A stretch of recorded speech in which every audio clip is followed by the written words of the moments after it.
Hello everyone, welcome back to my channel. Good afternoon. কেমন আছো তোমরা সবাই? আশা করি খুব ভালো আছো। আমিও ভালো আছি। স্নান হয়ে গেছে, রান্নাও হচ্ছে।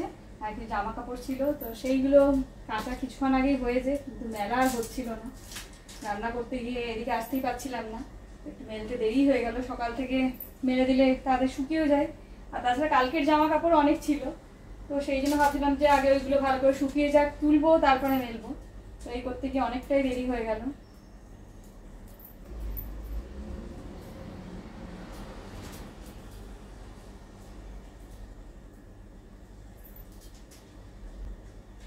অনেকক্ষণ আগে স্নান হয়েছে, চুলটা আমার প্রায় আজকে শুকিয়েই গেছে। এই সব টুকটাক রান্না ঘরে থাকলে চুল তাড়াতাড়ি শুকিয়ে যায়, আর রান্নাঘরটা রান্না করতে করতে এমনিতেই গরম হয়ে যায়, তো এই জন্য গ্যাসের পাশে থাকলে চুলটা শুকিয়েই যায়।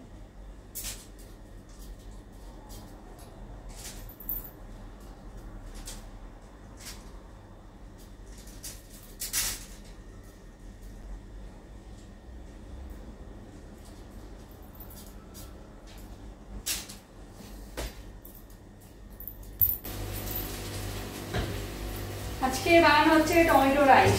তো অনেকটা রাইসটা হয়েই গেছে। স্নান করার আগেই সব ভাতটা বানিয়ে চলে গেছিলাম, বেশিক্ষণ লাগবে না করতে, কারণ এটা গরম গরমই ভালো লাগে, সেই জন্য লাস্টে বানাচ্ছি। এর মধ্যে কিছুই নয় সেরকম, মশলাপাতি কিছুই না, বেশি করে টমেটো দিতে হয়, পেঁয়াজ এইসব দিতে হয়, আর এই যে ড্রাই লেমন দিলে তবে বেশ সুন্দর একটা ফ্লেভার আসে। আর এখানে যে কোনো সাউথ ইন্ডিয়ান রাইসে সবসময় ড্রাই লেমন থাকে। সাউথ ইন্ডিয়ান বলো, আরবিক রাইস, সব কিছুতেই ড্রাই লেমনটা থাকে। ড্রাই লেমন কিন্তু একটা খুব সুন্দর একটা গন্ধ হয় রাইসটার মধ্যে। যখন চালটা সেদ্ধ করা হয় তখনই দিতে হয়, তো আজকে আমি তখন দিতে ভুলে গেছিলাম, তো সেই জন্য এখন তেলেতে দিয়ে দিয়েছি। সবসময় ওখানেই চালটা সেদ্ধ করার সময় দেওয়া হয়।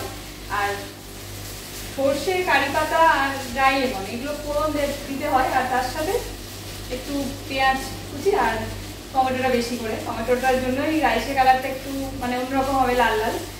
এটা কিন্তু খুব ভালো, সেরকম মশলা কিচ্ছু নেই, টমেটো রাইস হচ্ছে।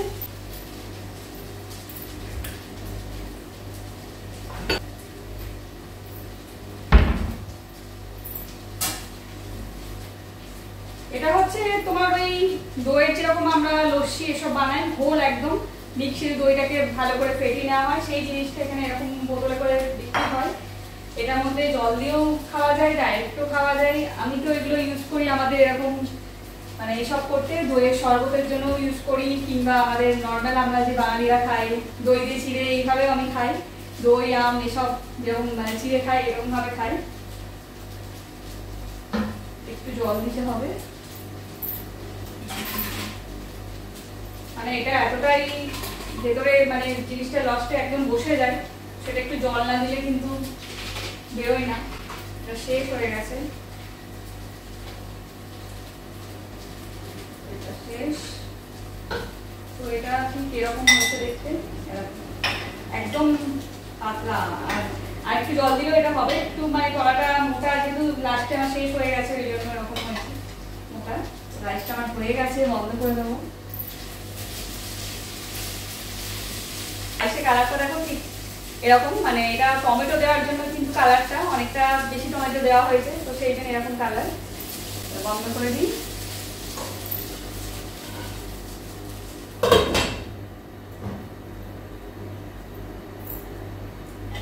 আমি পিঙ্ক সল্ট দিচ্ছি, বিভিন্ন দেওয়া যায় এর মধ্যে। সামান্য একটুখানি চিনি দেবো, আমাদের একটু মিষ্টি না দিলে হয় না। খুব অল্প চিনি দিই, বেশি না চিনি, কারণ এটা বেশ একটু টক টক মধ্যে মধ্যে এইসবই ভালো লাগে।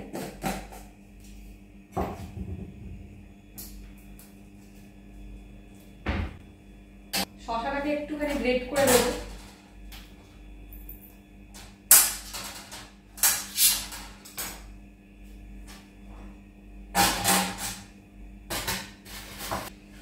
একটুখানি শশা দিলাম,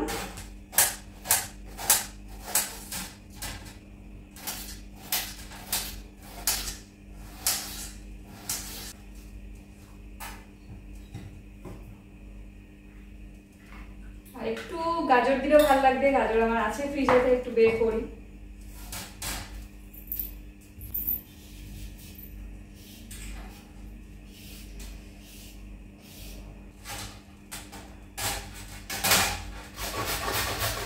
গাজরটা একটু ছোট গেটার দিয়ে করলে ভালো হয়, মশলা যেমন একটু বড় গেটার দিয়ে করলাম, গাজরটা ছোট দিয়ে করি, একদম ছোট ছোট গ্রেড হয়েছে।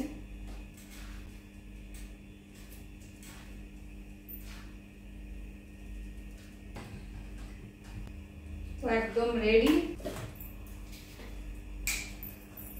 একটুখানি লঙ্কার গুঁড়ো দিলাম, আর এর মধ্যে ভাজা মশলা দিলেও ভালো হয়, ধনে জিরে শুকনো লঙ্কার গুঁড়ো, সেটা আজকে আমার নেই, শেষ হয়ে গেছে। তো এটা দিলাম, একটু ঝাল ঝাল হবে, তার সাথে একটু নোনতা মিষ্টি সব হবে, চিনি অল্প দিয়েছি। তো এটা কিন্তু যে কোনো রাইসের সাথে খেতে খুব ভালো লাগে, এরকম কোনো অন্যরকম একটু রাইস হলে তার সাথে খুব ভালো লাগে, এরকম ভাবে আমি বানাই এটা। থাক এখন আমার মেয়ে স্কুল থেকে আসেনি, আসতে একটু দেরি আছে।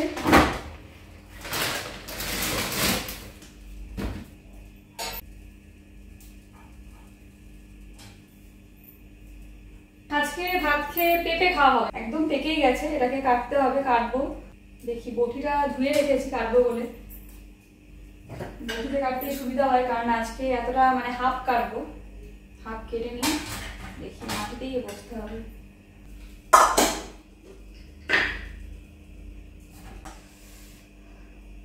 আজকে পেঁপেটা অর্ধেক কাটা হচ্ছে, কারণ অনেকটাই বড় আছে পেঁপেটা, কত ওজন ছিল ঠিক এই প্যাকেটটাতেই ছিল, তবে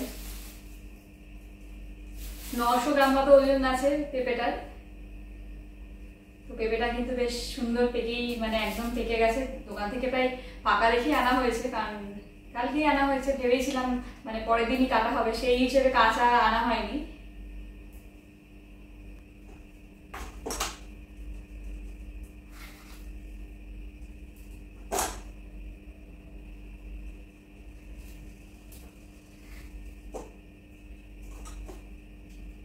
এই পাকা পেঁপে খাওয়া কিন্তু খুব ভালো, স্কিনের জন্য তো বিশেষ করে, তাছাড়া সবকিছুর জন্যই পাকা পেঁপে কিন্তু অনেক ভালো। ছোট বাটি নিতে হবে আমায়। ছোটবেলায় হয়তো অত ভালোবেসে খেতাম না, কিন্তু এখন খেতে কিন্তু বেশ ভালোই লাগে। অনেক জিনিস ছোটবেলায় অনেকে পছন্দ হয় না, কিন্তু বড় বয়সে আবার কয়েকবার খেতে খেতে আবার বেশ ভালোও লাগে। তো এখন যদি কেটে না রাখি, ভাত খাওয়ার পরে কাটতে গেলে আর খাওয়াই হয় না, তো সেই জন্য আমি এখনই রান্নার পরে এইগুলো যেগুলো কেটে রাখার মতো সেগুলো কেটে রাখি।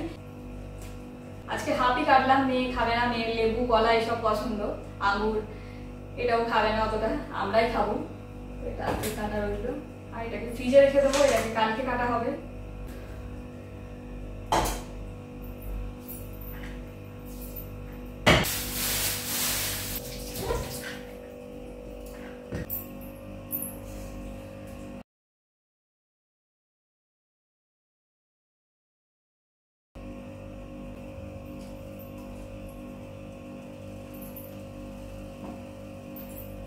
মিষ্টি আছে কিন্তু পেঁপেটা, খেতে কিন্তু খুব ভালো, একটা খুব সুন্দর অন্যরকম মিষ্টিটা, মানে চপসা মতো নয়, খেতে খুব সুন্দর।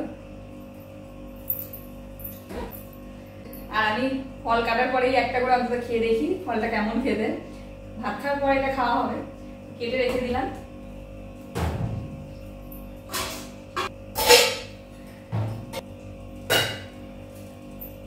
তো একটু পরে খাওয়া দাওয়া হবে, এখনো মেয়েও আসেনি, হাজব্যান্ডও আসেনি, সবাইকে আসতে এখনো মোটামুটি আধ ঘন্টা লেট হবে, তারপরে আসবে, স্নান করবে, খেতে খেতে একটু দেরি হবে।